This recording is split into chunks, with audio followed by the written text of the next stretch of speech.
ಜ್ಞಾಪಕ ಶಕ್ತಿಯನ್ನು ಹೆಚ್ಚಿಸಿಕೊಳ್ಳೋದಕ್ಕೆ, ಹಾಗೆಯೇ ಆಲ್ರೆಡಿ ಅವರು ಹೇಳಿರುವ ಪ್ರಕಾರ ಸಣ್ಣ ಮಕ್ಕಳಿಗೆ ಒಂದಷ್ಟು ಬುದ್ಧಿಮಾಂದ್ಯ ಇರತಕ್ಕಂತಹ ರೀತಿಯಲ್ಲಿ ಇದ್ದರೆ ಈ ಒಂದು ಶಂಖಪುಷ್ಪದಿಂದ ನಾವು ಮಾಡಿರ್ತಕ್ಕಂಥ ಈ ರೀತಿಯ ಮನೆಮದ್ದನ್ನು ಕುಡಿದ್ರೆ ಒಂದಷ್ಟು ಆರೋಗ್ಯಕರವಾಗಿ ಬುದ್ಧಿಯನ್ನು ಹೆಚ್ಚಿಸಿಕೊಳ್ಳೋದಕ್ಕೆ, ಜ್ಞಾಪಕ ಶಕ್ತಿಯನ್ನು ಹೆಚ್ಚಿಸಿಕೊಳ್ಳೋದಕ್ಕೆ ಸಾಧ್ಯ ಆಗ್ತದೆ ಅನ್ನುವಂಥ ವಿಚಾರವನ್ನು ತಿಳಿಸಿಕೊಟ್ಟಿದ್ದೇವೆ. ವೀಕ್ಷಕರೇ ನಮಸ್ಕಾರ, ನೀವು ನೋಡ್ತಾ ಇದ್ದೀರಾ ವಿಜಯವಿಖ್ಯಾತ್ ಡಿಜಿಟಲ್ ಮೀಡಿಯಾ. ಇವತ್ತಿನ ಒಂದು ಹೊಸ ವಿಡಿಯೋಗೆ ತಮಗೆಲ್ಲರಿಗೂ ಆತ್ಮೀಯವಾಗಿರುವಂತಹ ಸ್ವಾಗತ. ನಮ್ಮ ಹಿಂದೂಸ್ತಾನ, ನಮ್ಮ ಭಾರತ ದೇಶ ಅಂದ್ರೇನೆ ಹಾಗೆ. ಇಲ್ಲಿ ಈ ಮಣ್ಣಿನಲ್ಲಿರುವಂತಹ ಪ್ರತಿಯೊಂದು ಗಿಡಗಳಿಗೂ, ಪ್ರತಿಯೊಂದು ಮಣ್ಣಿಗೂ ಅದರದ್ದೇ ಆಗಿರುವಂತಹ ಒಂದು ವಿಶೇಷತೆ ಇದೆ. ಪ್ರತಿಯೊಂದು ಗಿಡಗಳಿಗೆ ಅದರದ್ದೇ ಆಗಿರುವಂತಹ ಗಿಡಮೂಲಿಕೆ ಅನ್ನುವಂತಹ ಔಷಧೀಯ ಗುಣಗಳಿದೆ. ಅಂದರೆ ಸಂಜೀವಿನಿಯಾಗಿರುವಂತಹ ಅದೆಷ್ಟೋ ಗಿಡಮೂಲಿಕೆಗಳು ನಮ್ಮ ಭಾರತ ದೇಶದ ಪ್ರತಿಯೊಂದು ಮಣ್ಣುಗಳಲ್ಲಿ ನಮಗೆ ಸಿಗ್ತದೆ. ಅದಕ್ಕಾಗಿ ಆಯುರ್ವೇದ ಅನ್ನುವಂಥ ವಿಚಾರಕ್ಕೆ ನಮ್ಮ ಇಡೀ ದೇಶ, ನಮ್ಮ ಹಿಂದೂಸ್ತಾನ ವಿಶೇಷವಾದ ಮಹತ್ತರವಾಗಿರುವಂಥ ಸ್ಥಾನವನ್ನು ಪಡೆದುಕೊಂಡಿದೆ. ಅದಕ್ಕೆ ಬೇಕಾಗಿ ನಮ್ಮ ವಿಜಯವಿಖ್ಯಾತ್ ಡಿಜಿಟಲ್ ಮೀಡಿಯಾದ ಮೂಲಕ ಒಂದಷ್ಟು ಮನೆಮದ್ದುಗಳನ್ನು ನಮ್ಮ ಸುತ್ತಮುತ್ತಲಲ್ಲಿ ಸಿಗ್ತಕ್ಕಂತಹ ಗಿಡಗಳಿಂದ, ನಮ್ಮ ಸುತ್ತಮುತ್ತಲಗಳಲ್ಲಿ ನಾವು ಪ್ರತಿನಿತ್ಯ ಕಾಣತಕ್ಕಂತಹ ಒಂದಷ್ಟು ಹೂವುಗಳಿಂದ, ಒಂದಷ್ಟು ಎಲೆಗಳಿಂದ ಏನೆಲ್ಲ ನಾವು ಮನೆಯಲ್ಲೇ ಮಾಡಬಹುದಾದಂತಹ ಔಷಧಿಗಳನ್ನು ನಾವು ತಯಾರು ಮಾಡಿಕೊಂಡು ನಮ್ಮ ದೇಹಕ್ಕೆ ಏನಾದರೂ ಒಂದು ತೊಂದರೆಗಳು ಬಂದಾಗ ನಾವೇ ಸರಿಪಡಿಸಿಕೊಳ್ಳಬಹುದು ಅನ್ನೋದರ ಬಗ್ಗೆ ಮಾಹಿತಿಯನ್ನು ಕೊಡೋದಕ್ಕೆ ಬೇಕಾಗಿ ವಿಶೇಷವಾದ ಸಂಚಿಕೆಯನ್ನು ಪ್ರಾರಂಭ ಮಾಡಿಕೊಳ್ತಾ ಇದ್ದೇವೆ. ಆಯುರ್ವೇದದೊಂದಿಗೆ ನಮ್ಮ ಒಂದು ನಡೆ ಇರಲಿ. ಇವತ್ತಿನಿಂದ ವಾರದಲ್ಲಿ ಒಂದಷ್ಟು ಸಂಚಿಕೆಗಳನ್ನು ನಿಮ್ಮ ಮುಂದೆ ತರುವಂಥ ಪ್ರಯತ್ನಗಳನ್ನು ಮಾಡ್ತಾ ಇದ್ದೇವೆ. ಇದಕ್ಕೆ ಬೇಕಾಗಿ ವೈದ್ಯರಿಂದ ಒಂದಷ್ಟು ವಿಚಾರವನ್ನು ತಿಳಿದುಕೊಂಡು ಆನಂತರ ಅದರ ಬಗ್ಗೆ ಒಂದಷ್ಟು ಸ್ಟಡಿಗಳನ್ನು ಮಾಡಿ ಇವತ್ತಿನಿಂದ ನಿಮಗೆ ತಿಳಿಸುವಂಥ ಪ್ರಯತ್ನವನ್ನು ಮಾಡ್ತಾ ಇದ್ದೇವೆ. ಈ ಮನೆಮದ್ದನ್ನು ನಮಗೆ ಆರಂಭಿಕವಾಗಿರುವಂಥ ಸಂಚಿಕೆಯಿಂದ ತಿಳಿಸಿಕೊಡೋದಕ್ಕೆ ನಮ್ಮ ಚಾನೆಲ್ನಲ್ಲಿ ಜಾಯ್ನ್ ಆಗ್ತಿರ್ತಕ್ಕಂಥವರು ಆಲ್ರೆಡಿ ಅವರ ಪರಿಚಯ ನಮಗೆಲ್ಲರಿಗೂ ಇದ್ದೇ ಇದೆ. ಶ್ರೀಮತಿ ತುಳಸಿ ದಯಪ್ರಸಾದ್ ಚೀಮುಳ್ಳು ಪಂಜಾ ಅವರು ಇವತ್ತಿನ ಪ್ರಥಮವಾಗಿರುವಂಥ ಎಪಿಸೋಡನ್ನು ಅವರ ಮನೆಗೆ ಬಂದು ಅವರ ಮನೆಗಳಲ್ಲಿ ಸುತ್ತಮುತ್ತಲಲ್ಲಿ ಸಿಗ್ತಕ್ಕಂತಹ ಕೆಲವೊಂದು ಗಿಡಮೂಲಿಕೆಗಳಿಂದ ನಾವು ಪ್ರಾರಂಭವನ್ನ ಮಾಡಲಿಕ್ಕಿದ್ದೇವೆ. ಕೇವಲ ಇವರ ಮನೆಯಲ್ಲಿ ಮಾತ್ರ ಸಿಗ್ತಕ್ಕಂತಹದಲ್ಲ, ನಮ್ಮ ಮನೆಯಲ್ಲೂ ಕೂಡ ಅವರು ಹೇಳ್ತಕ್ಕಂತಹ ಗಿಡಮೂಲಿಕೆಗಳು, ಕೆಲವೊಂದು ವಸ್ತುಗಳು ಎಲ್ಲನೂ ಸಿಗ್ತದೆ. ಇದರಿಂದ ನಾವು ಕೂಡ ನಮ್ಮ ಮನೆಯಲ್ಲಿ ಯಾವ ರೀತಿಯಲ್ಲೂ ಬೇಕಾದರೂ ಒಂದಷ್ಟು ಔಷಧಿಗಳನ್ನು, ನಮಗೆ ಸಣ್ಣ ಪುಟ್ಟ ತೊಂದರೆಗಳಾದಾಗ ನೇರವಾಗಿ ಆಸ್ಪತ್ರೆಗೆ ಹೋಗುವ ಬದಲಾಗಿ ನಮ್ಮ ಮನೆಗಳಲ್ಲೇ ನಾವು ತಯಾರು ಮಾಡಿಕೊಳ್ಳೋದಕ್ಕೆ ಸಾಧ್ಯ ಇದೆ. ಇದರಿಂದ ಆಯುರ್ವೇದ ಗುಣವನ್ನು ಹೊಂದಿರುವಂತಹ ನಮ್ಮ ಒಂದು ಮಣ್ಣಿನಲ್ಲಿ, ನಮ್ಮ ಒಂದು ಭೂಮಿಯಲ್ಲಿ ನಾವು ಆಯುರ್ವೇದದ ಜೊತೆಗೆ ನಮ್ಮ ಪಯಣವನ್ನು ಮುಂದುವರಿಸಿ ಒಂದಷ್ಟು ಒಳ್ಳೆಯ ದೇಹವನ್ನ, ಆರೋಗ್ಯವನ್ನ ಕಾಪಾಡಿಕೊಳ್ಳೋದ್ರಲ್ಲಿ ಸಂದೇಹಗಳಿಲ್ಲ. ಹಾಗಿದ್ರೆ ಇವತ್ತಿನ ಮನೆಮದ್ದಿನ ಮೊದಲ ಸಂಚಿಕೆಗೆ ತಮಗೆಲ್ಲರಿಗೂ ಆತ್ಮೀಯವಾಗಿರುವ ಸ್ವಾಗತ. ನನ್ನ ಜೊತೆಗೆ ಸಂಪೂರ್ಣವಾಗಿ ಈ ಮನೆಮದ್ದು ಅನ್ನುವಂಥ ಸಂಚಿಕೆಯಲ್ಲಿ ಸಾಥ್ ಕೊಡ್ಲಿಕ್ಕಿದ್ದಾರೆ ಕ್ಯಾಮರಾದಲ್ಲಿ ಯಶ್ ಅವರು, ಅಂದ್ರೆ ಯಶ್ ಫೋಟೋಗ್ರಫಿ. ಅವರಿಗೂ ಸ್ಪೆಷಲ್ ಆಗಿರುವಂಥ ಸ್ವಾಗತದೊಂದಿಗೆ ಈ ದಿನದ ಪ್ರಥಮ ಮನೆಮದ್ದಿನ ಸಂಚಿಕೆಗೆ ಸ್ವಾಗತವನ್ನು ಮಾಡ್ತಾ ಇದ್ದೇನೆ. ಬನ್ನಿ ಆತ್ಮೀಯ ವೀಕ್ಷಕರೇ, ಪರಿಚಯವನ್ನ ಮಾಡಾಗಿದೆ. ಇವತ್ತಿನಿಂದ ಯಾವ ಕಾರ್ಯಕ್ರಮ ಅಂತ ಹೇಳೋದರ ಬಗ್ಗೆ ಮನೆಮದ್ದು ಸಂಚಿಕೆಯನ್ನ ಮಾಡೋದಕ್ಕೆ ನಾವು ಹೊರಟಿದ್ದೇವೆ. ಯಾಕಂದ್ರೆ ನಾವು ಮನೆಮದ್ದು ಮಾಡಬೇಕಿದ್ರೆ ನಾವೆಲ್ಲ ಇರುವಂತಹ ಪರಿಸರದಿಂದ ಸುಮಾರು ದೂರಕ್ಕೆ 10 ಕಿಲೋಮೀಟರ್ 20 ಕಿಲೋಮೀಟರ್ ದೂರಕ್ಕೆ ಹೋಗಬೇಕು ಅಂತಿಲ್ಲ, ನಮ್ಮ ಸುತ್ತಮುತ್ತಲಗಳಲ್ಲೇ ಇದೆ. ಇವತ್ತಿನಿಂದ ಮನೆಮದ್ದು ಕಾರ್ಯಕ್ರಮಕ್ಕೆ ನಮ್ಮ ಜೊತೆಗೆ ಆ ಮನೆಮದ್ದನ್ನ ಅವ್ರಿಗೆ ಗೊತ್ತಿರುವಷ್ಟರ ಮಟ್ಟಿಗೆ ತಿಳಿಸಿಕೊಡೋದಕ್ಕೆ ಜಾಯ್ನ್ ಆಗಿರ್ತಕ್ಕಂಥವ್ರು, ಫಸ್ಟಿಗೆ ಪರಿಚಯ ಮಾಡಬೇಕಿತ್ತು, ಆದರೆ ಮಾಡೋ ಅವಶ್ಯಕತೆ ಇಲ್ಲ, ಎಲ್ಲರಿಗೂ ಚಿರಪರಿಚಿತರಾಗಿರುವಂತ ತುಳಸಿ ದಯಪ್ರಸಾದ್ ಚೀಮುಳ್ಳ ಅವರು. ಮೇಡಮ್ ನಮಸ್ತೆ, ಹೇಗಿದ್ದೀರಿ? ಓಕೆ, ಎಲ್ಲರೂ ಕೂಡ ಹೇಗಿದ್ದೀರಿ ಅಂತ ಕೇಳುವಂತ ಸಂದರ್ಭ. ಹುಷಾರಿಲ್ಲ ಅಂತ ಹೇಳಿದ್ರೆ ನನ್ನ ಜೊತೆ ಮನೆಮದ್ದು ಇದ್ದಿ ಅಂತ ನೀವು ಹೇಳೋದಕ್ಕೆ ಬಂದಿದ್ದೀರಿ. ಸೊ ಈ ಮನೆಮದ್ದು ಅನ್ನುವಂಥದ್ದು ನಾವು ಲಾಸ್ಟ್ ಟೈಮ್ ನೋಡಿ ನನ್ನ ಕಣ್ಣಿಗೆ ಒಂದು ನಾವು ಯಾವುದು ಅದಕ್ಕೆ ಅದನ್ನ ಇಟ್ಟು ತಂಪಾಗ್ತದೆ ಆ ರೀತಿ ಎಲ್ಲ ಹೇಳಿಕೊಟ್ರಿ. ಅವತ್ತೇ ನಮಗೆ ಒಂದು ಕ್ಯಾಚ್ ಆಯ್ತು, ನಿಮ್ ಜೊತೆ ಒಂದಷ್ಟು ಮನೆಮದ್ದುಗಳೆಲ್ಲ ಇದೆ, ಒಂದಷ್ಟು ಜನರಿಗೆ ಉಪಯೋಗ ಆಗ್ಬೋದು ಈ ವಿಡಿಯೋ ನೋಡ್ತಿರೋರಿಗೆ ಅಂತ. ಅದಕ್ಕಾಗಿ ನಿಮಗೆ ಗೊತ್ತಿರುವಂತ ವಿದ್ಯೆಯನ್ನು 4 ಜನರಿಗೆ ಹೇಳಿದ್ರೆ ಅವರು ಕೂಡ ಖುಷಿಯಿಂದ ಇರ್ತಾರೆ. ಅದಕ್ಕಾಗಿ ಒಂದು ಒಳ್ಳೆ ಪುಣ್ಯದ ಕೆಲಸವನ್ನೇ ಮಾಡ್ತಾ ಇದ್ದಾರೆ. ಯಾಕಂದ್ರೆ ವೈದ್ಯರು ಅಂತ ಹೇಳಿದಾಗ ನಾವು ಆಸ್ಪತ್ರೆಗೆ ಹೋದಾಗ ಅವರನ್ನೇ ದೇವರಂತ ನಂಬ್ತೇವೆ. ಒಂದು ಮಾತು ಕೂಡ ಇದೆ ನೋಡಿ, ಏನಂತ ಹೇಳಿದ್ರೆ ದೇವಸ್ಥಾನದ ಗೋಡೆಗಳು ಕೇಳಿರುವ ಪ್ರಾರ್ಥನೆಗಿಂತ ಆಸ್ಪತ್ರೆಯ ಗೋಡೆಗಳೇ ಕೇಳಿರ್ತದೆ ಅಂತಂದ್ರೆ ವೈದ್ಯರನ್ನೇ ಜಾಸ್ತಿ ದೇವರು ಅಂತ ನಂಬಿರ್ತಾರೆ. ಅದಕ್ಕಾಗಿ ನಮ್ಮ ಸಣ್ಣ ಪುಟ್ಟ ತೊಂದರೆಗಳಿಗೆ ಮನೆಯಲ್ಲೇ ಮಾಡುವಂತಹ ಔಷಧಿಗಳನ್ನು ತಾವು ಹೇಳಿಕೊಡ್ತೀರಿ. ಅದಕ್ಕೆ ಬೇಕಾಗಿ ನೀವೇ ಕಲ್ತಿರುವಂತದ್ದು ಅಥವಾ ಬೇಕಾದ ಜನಗಳಿಂದ ಅದರ ಬಗ್ಗೆ ತಿಳ್ಕೊಂಡಿದ್ದೀರಾ ಅಂತ? ಮನೆಯಲ್ಲಿದ್ದ ಹಿರಿಯರು, ಅತ್ತೆ ಮಾವ, ಅಮ್ಮ ಎಲ್ಲ ಹೇಳಿಕೊಟ್ಟದ್ದು ಗೊತ್ತಿತ್ತು. ಮತ್ತೆ ಈಗ ನಮಗೆ ನರ್ಸರಿ ಇರುವ ಕಾರಣ ತುಂಬಾ ಜನರ ಕಾಂಟ್ಯಾಕ್ಟ್ ಆಗ್ತದೆ. ಹೆಚ್ಚಿನ ಡಾಕ್ಟರ್ಗಳು ತುಂಬಾ ಜನ ಬರ್ತಾರೆ. ಹಾಗೆ ಮಾತಾಡುವಾಗ ಇಲ್ಲಿದ್ದ ಗಿಡಗಳನ್ನ ನೋಡ್ಕೊಂಡು ಇದಕ್ಕೆ ಮದ್ದು ಅಂತ ಹೇಳ್ತಾರೆ. ಹಾಗೆ ಅದೊಂದು ಸ್ವಲ್ಪ ಇಂಟ್ರೆಸ್ಟ್ ಇದ್ದದಕ್ಕೆ ಅದನ್ನ ಕೇಳಿಕೊಂಡು ಮತ್ತೆ ನಾನು ಹೆಚ್ಚಾಗಿ ಪುತ್ತೂರಿನ ಡಾಕ್ಟರ್ ಐತಾಳ್ರ ಹತ್ರ ಕೇಳಿ ಅವರ ಮಾರ್ಗದರ್ಶನದಲ್ಲಿ ಕೇಳಿಕೊಂಡು ಇದ್ ಮಾಡ್ತಾ ಇದ್ದೇನೆ ಅಲ್ವಾ. ಓಕೆ, ಒಬ್ರು ಕಲಿತಿರುವಂತ ವಿದ್ಯೆಯನ್ನ ಮತ್ತೊಬ್ಬರಿಗೆ ಹೇಳಿಕೊಟ್ರೆ ಮಾತ್ರ ಆ ವಿದ್ಯೆಗಳು ಅಥವಾ ಮನೆಮದ್ದು ಅನ್ನುವಂಥದ್ದು ಮುಂದುವರಿತದೆ. ತಾನು ಕಲಿತಿರ್ತಕ್ಕಂಥ ವಿದ್ಯೆ ತನ್ನಲ್ಲೇ ಇರಬೇಕು ಅಂತ ಹೇಳಿದ್ರೆ ಅವ್ರು ಇಲ್ಲದಿದ್ದಾಗ ಆ ಮದ್ದು ಕೂಡ ಅವ್ರ ಜೊತೆನೆ ಹೋಗಿ ಬಿಡ್ತದೆ. ಆದರೆ ಇವತ್ತು ತನ್ನ ಒಂದು ಅಜ್ಜ ಅಥವಾ ಮನೆಯವರು ಹಿರಿಯರು ಮಾಡಿರುವಂತಹ ಕೆಲವೊಂದು ಒಳ್ಳೆ ಕಾರ್ಯಗಳನ್ನ ತುಳಸಿ ದಯಾಪ್ರಸಾದ್ ಅವರು ಕಲಿತು ಇನ್ನಷ್ಟು ಜನರಿಗೆ ತಿಳಿಸುವಂತ ಪ್ರಯತ್ನ. ಇವು ಕೂಡ ನಿಮ್ಮ ಮನೆಯಲ್ಲಿ ಇವರು ಹೇಳಿಕೊಡುವಂತ ಪ್ರೊಸೀಜರ್ ನಲ್ಲಿ ಈ ಮದ್ದುಗಳನ್ನ ಮಾಡಿಕೊಳ್ಳಬಹುದು ಅಲ್ವಾ. ಇದು ಫಸ್ಟ್ ಗೆ ಯಾವ ಒಂದು ಮನೆ ಮದ್ದನ್ನ ಪ್ರಥಮ ಸಂಚಿಕೆಯಲ್ಲಿ ಹೇಳಿಕೊಡ್ತೀರಿ ಅಂತ ಹೇಳುವಂತದನ್ನ ಹೇಳ್ತೀರಾ? ಶಂಖಪುಷ್ಪ ಹೂವಿದ್ದು. ಓಕೆ, ಶಂಖಪುಷ್ಪ ಹೂವಿನ ಒಂದು ಮನೆ ಮದ್ದು ಯಾವ ರೀತಿ ಮಾಡೋದು ಅಂತ ಅದ್ರ ಹತ್ರನೇ ಹೋಗುವಲ್ಲ. ನಿಮ್ಮಲ್ಲೇ ಇದೆ ಅದು ಬೇಕಾಗಿರುವಂತದ್ದೆಲ್ಲ? ಎಸ್, ಬನ್ನಿ. ಅದು ಮೇನ್ ಇರುವುದು ನೆನಪಿನ ಶಕ್ತಿಗೆ. ಓಕೆ, ತುಂಬಾ ಒಳ್ಳೇದು. ಅಂದ್ರೆ ಒಂದು ತಿಮರೆ ಇದೆ ನೆನಪಿನ ಶಕ್ತಿ ವಿಚಾರಕ್ಕೆ. ನೆನಪಿನ ಶಕ್ತಿಗೆ ತಿಮರೆ ಬಿಟ್ಟ ಮೇಲೆ ಇದು ಕೂಡ ತುಂಬಾ ಒಳ್ಳೆಯದು. ನೋಡಿ ವೀಕ್ಷಕರೇ, ನೆನಪಿನ ಶಕ್ತಿಯನ್ನ ಹೆಚ್ಚಿಸಿಕೊಳ್ಳೋದಕ್ಕೆ ಸಣ್ಣ ಮಕ್ಕಳಿಗೆ ಕೊಡಬಹುದು, ದೊಡ್ಡವರು ತಗೊಳ್ಬಹುದು, ಯಾರು ಬೇಕಾದ್ರೆ ತಗೊಳ್ಬಹುದು. ನೆನಪಿನ ಶಕ್ತಿಯನ್ನ ಹೆಚ್ಚಿಸತಕ್ಕಂತಹ ಒಂದು ಔಷಧ ಗುಣವನ್ನು ಹೊಂದಿರುವಂತ ಶಂಖಪುಷ್ಪದಿಂದ ಇವತ್ತಿನ ಒಂದು ಬಳಸಬಹುದು ಅಂತ ಹೇಳಿಕೊಡ್ತಾ ಇದ್ದಾರೆ. ಸೊ ಈ ಶಂಖಪುಷ್ಪ ಎಲ್ಲ ಕಡೆಗಳಲ್ಲಿ ಆಗ್ತದಾ? ಶಂಖಪುಷ್ಪ ಆಗ್ತದೆ, ಅದರಲ್ಲಿ ಕೋಡ್ ಬರ್ತದೆ. ಕೋಡ್ ಅಲ್ಲಿ ಒಂದು 7-8 ಬೀಜ ಇರ್ತದೆ. ಈಗ ಮುಖ್ಯವಾಗಿ ಅದರಲ್ಲಿ ಬಿಳಿ, ನೇರಳೆ, ಪಿಂಕ್ 3 ಬಣ್ಣದಲ್ಲಿ, ಅದರಲ್ಲಿ ಮುದ್ದೆ ಮತ್ತು ಉಂಟು, ಸಿಂಗಲ್ ಪೆಟಲ್ ಅಲ್ಲಿ ಸಹ ಉಂಟು.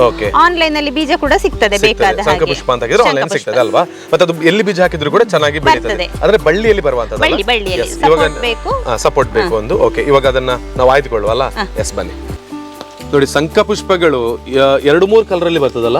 ಒಂದು ಅದು ನೇರಳೆ, ಮತ್ತೆ ಬಿಳಿಯಲ್ಲಿ ಉಂಟು, ಮತ್ತೆ ಪಿಂಕ್ ಅಲ್ಲಿ ಉಂಟು. ಆನ್ಲೈನ್ ಅಲ್ಲಿ ಯಾವುದು ಮದ್ದಿಗೆ ನೇರಳೆ ಮತ್ತೆ ಬಿಳಿಯೇ ಒಳ್ಳೆಯದಲ್ಲ. ಬಿಳಿದ್ದು ಬೇರು ಬಳಕೆ ಜಾಸ್ತಿ. ಓಕೆ,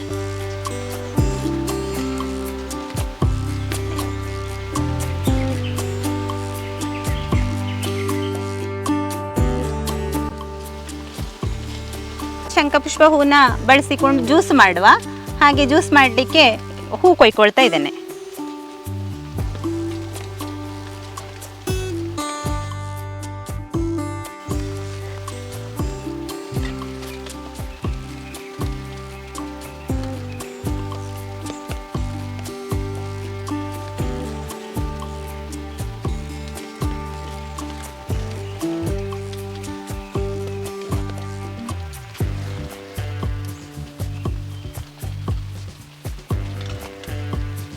ಜ್ಯೂಸ್ ಮಾಡಲಿಕ್ಕೆ ಬೇಕಾದಷ್ಟು ಹೂ ಕೊಯ್ಕೊಂಡಾಗಿದೆ.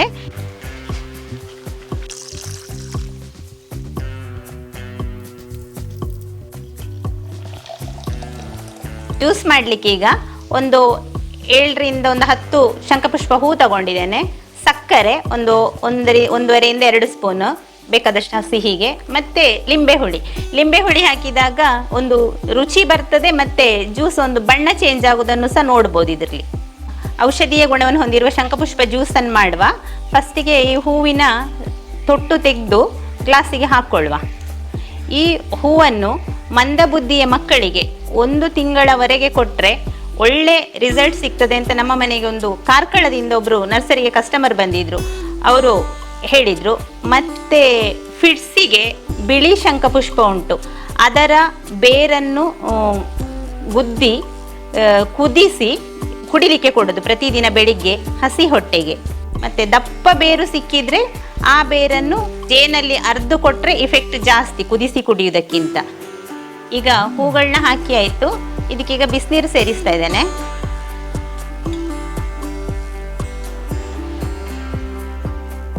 ಬಿಸಿ ನೀರು ಅಂದರೆ ಎಷ್ಟು ಬಿಸಿ ನಮಗೆ ಬೇಕು ಹಾಗೆ ಹಾಕ್ಬೋದು. ಬಿಸಿ ಇದ್ದಷ್ಟು ಕಲರ್ ಸಹ ಚಂದ ಬಿಟ್ಟುಕೊಳ್ತದೆ. ಇದಕ್ಕೆ ಸಕ್ಕರೆ ಸಹ ಸೇರಿಸ್ತಾ ಇದ್ದೇನೆ, ಸಿಹಿಗೆ ಬೇಕಾದಷ್ಟು 1.5 ಸ್ಪೂನಷ್ಟು ಹಾಕ್ತಾ ಇದ್ದೇನೆ. ಸ್ವಲ್ಪ ಹೊತ್ತು ಮುಚ್ಚಿ ಇಡುವ ಅದನ್ನ. ಸಿಹಿ ಸಕ್ಕರೆ ಬೇಡ ಅಂತ ಇದ್ದವರು ಹಾಗೇನೆ ಕುಡಿಬೋದು. ಈಗ ಮಕ್ಕಳಿಗೆಲ್ಲ ಕೊಡುವಾಗ ಹಾಗೆ ಕುಡಿಲಿಕ್ಕೆ ಸ್ವಲ್ಪ ಇದಾಗ್ತದೆ, ಅದಕ್ಕೋಸ್ಕರ ನಿಂಬೆಹಣ್ಣು ಮತ್ತು ಸಕ್ಕರೆ ಸೇರಿಸಿಕೊಂಡ್ರೆ ಒಂದು ರುಚಿ ಸಿಗ್ತದೆ. ಮತ್ತು ನಾವೀಗ ಶಂಖಪುಷ್ಪದ ಸಿರಪ್ ಸಿಗ್ತದೆ ಮೆಡಿಕಲಲ್ಲಿ, ಶಂಖಪುಷ್ಟಿ ಸಿರಪ್ ಅಂತೇಳಿ ಸಿಗ್ತದೆ, ಪೌಡ್ರ್ ಸಿಗ್ತದೆ. ಆದರೆ ನಮಗಿಲ್ಲಿ ನಮ್ಮ ಸುತ್ತಮುತ್ತ ಸಿಗುವ ಕಾರಣ ನಾವು ಇದೇ ನ್ಯಾಚುರಲ್ ಆಗಿ ಸಿಗುವ ಹೂವನ್ನು ಉಪಯೋಗ ಮಾಡಿದರೆ ತುಂಬ ಒಳ್ಳೆಯದು.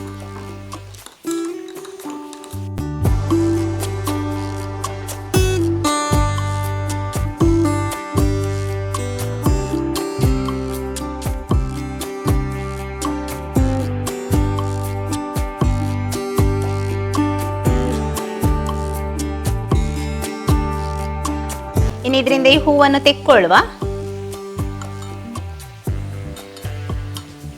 ಈ ರಸವನ್ನು ಬಳಸಿ ಅನ್ನ ಮಾಡುವಾಗಲೂ ಸಹ ಹಾಕ್ಬೋದು, ಕಲರ್ಫುಲ್ ಆಗಿರ್ತದೆ.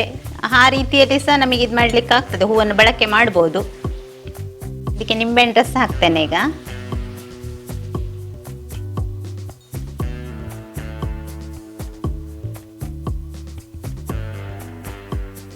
ಈಗ ಒಂದು ಹಾಕುವಾಗ ಇದರ ಬಣ್ಣವೇ ಬದಲ್ತದೆ.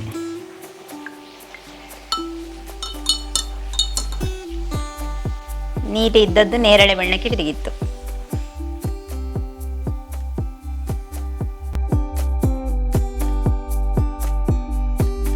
ಎಸ್, ಮನೆ ಮದ್ದು ಮಾಡಿಕೊಟ್ಟಿದ್ದಾರೆ ಇವತ್ತಿನ ಪ್ರಥಮವಾಗಿರುವಂತಹ ಸಂಚಿಕೆ. ಜ್ಞಾಪಕ ಶಕ್ತಿಯನ್ನು ಹೆಚ್ಚಿಸಿಕೊಳ್ಳೋದಕ್ಕೆ, ಹಾಗೆಯೇ ಆಲ್ರೆಡಿ ಅವರು ಹೇಳಿರುವ ಪ್ರಕಾರ ಸಣ್ಣ ಮಕ್ಕಳಿಗೆ ಒಂದಷ್ಟು ಬುದ್ಧಿಮಾಂದ್ಯ ಇರತಕ್ಕಂತಹ ರೀತಿಯಲ್ಲಿ ಇದ್ದರೆ ಈ ಒಂದು ಶಂಖಪುಷ್ಪದಿಂದ ನಾವು ಮಾಡಿರ್ತಕ್ಕಂಥ ಈ ರೀತಿಯ ಮನೆಮದ್ದನ್ನು ಕುಡಿದ್ರೆ ಒಂದಷ್ಟು ಆರೋಗ್ಯಕರವಾಗಿ ಬುದ್ಧಿಯನ್ನು ಹೆಚ್ಚಿಸಿಕೊಳ್ಳೋದಕ್ಕೆ, ಜ್ಞಾಪಕ ಶಕ್ತಿಯನ್ನು ಹೆಚ್ಚಿಸಿಕೊಳ್ಳೋದಕ್ಕೆ ಸಾಧ್ಯ ಆಗ್ತದೆ ಅನ್ನುವಂಥ ವಿಚಾರವನ್ನು ತಿಳಿಸಿಕೊಟ್ಟಿದ್ದೇವೆ. ಸಾಕಷ್ಟು ಮಂದಿಗೆ ಈ ಮದ್ದು ಗೊತ್ತಿರ್ಬೋದು, ಆದರೆ ಗೊತ್ತಿಲ್ಲದವರು ಕೂಡ ಸಾಕಷ್ಟು ಮಂದಿ ಇರ್ಬೋದು. ಗೊತ್ತಿಲ್ಲದವರಿಗೆ ಉಪಕಾರ ಆಗಲಿ, ಗೊತ್ತಿದ್ದವರು ಇನ್ನಷ್ಟು ಜನರಿಗೆ ಇದನ್ನು ಶೇರ್ ಮಾಡಿ ಒಂದು ಒಳ್ಳೆಯ ಮದ್ದನ್ನು ಜನಗಳಿಗೆ ತಿಳಿಸಿಕೊಡುವಂಥ ಪ್ರಯತ್ನವನ್ನು ಇವತ್ತು ಮಾಡಿದ್ದಾರೆ. ಫಸ್ಟ್ ಆಫ್ ಆಲ್ ನಿಮಗೆ ಥ್ಯಾಂಕ್ ಯು ಸೋ ಮಚ್, ಧನ್ಯವಾದಗಳು. ದೇವರುಗಳ ಆಶೀರ್ವಾದ ಇರಲಿ, ಎಲ್ಲ ವೀಕ್ಷಕರ ಆಶೀರ್ವಾದ ನಿಮಗೆ ಇರಲಿ. ನಮ್ಮ ಸುತ್ತಮುತ್ತಲಲ್ಲೇ ಎಲ್ಲ ಆರೋಗ್ಯಕರ ವಸ್ತುಗಳಿದೆ, ಗಿಡಗಳಿದೆ, ಅದನ್ನು ಬಳಸಿಕೊಳ್ಳುವಂಥ ರೀತಿಗಳು ಮಾತ್ರ ಗೊತ್ತಿರೋದಿಲ್ಲ ಎಲ್ಲರಿಗೂ. ಸೊ ಇದನ್ನೀಗ ಕುಡಿಯೋದೇರು. ಓಕೆ, ಇದು ಸ್ವಲ್ಪ ಜ್ಞಾಪಕ ಶಕ್ತಿ ನನಗೆ ಹೆಚ್ಚಲಿ ಅಂತ ಹೇಳಿ ಇದನ್ನು ಕುಡಿತಾ ಇದ್ದೇನೆ. ಬಹಳಷ್ಟು ಚೆನ್ನಾಗಿ ಕಲರ್ ಬಿಟ್ಟಿದೆ. ಸ್ವಲ್ಪ ಯಶ ಅವ್ರಿಗೆ ಕೊಡುವಲ್ಲ, ಹಾಫ್ ಮಾಡುವ, ಅವರಿಗೂ ಜ್ಞಾಪಕ ಶಕ್ತಿ. ಇಲ್ಲಿ ಇದ್ರ ಹೊಯ್ದಿರೆ ಚೆಲ್ಲದೆ ಅರ್ಧ ಯಶಿಗೆ ಅರ್ಧ, ನಾನು ಏನು ಇದು ಮಾಡಿದ್ರೆ ಕೂಡ ಯಶಿಗೆ ಅರ್ಧ ಕೊಡ್ತೇನೆ ನೋಡಿ. ಯಶ್ ಅವರಿಗೆ ಎಸ್. ಸೊ ಇದು ಯಶಿಗೆ, ಇದು ನನಗೆ, ನಿಮಗೆ ಎಸ್. ಜ್ಞಾಪಕ ಶಕ್ತಿಯನ್ನು ಹೆಚ್ಚಿಸಿಕೊಳ್ತಕ್ಕಂಥ ಶಂಖಪುಷ್ಪದಿಂದ ಮಾಡಿರುವಂತಹ ಮನೆ ಮದ್ದು.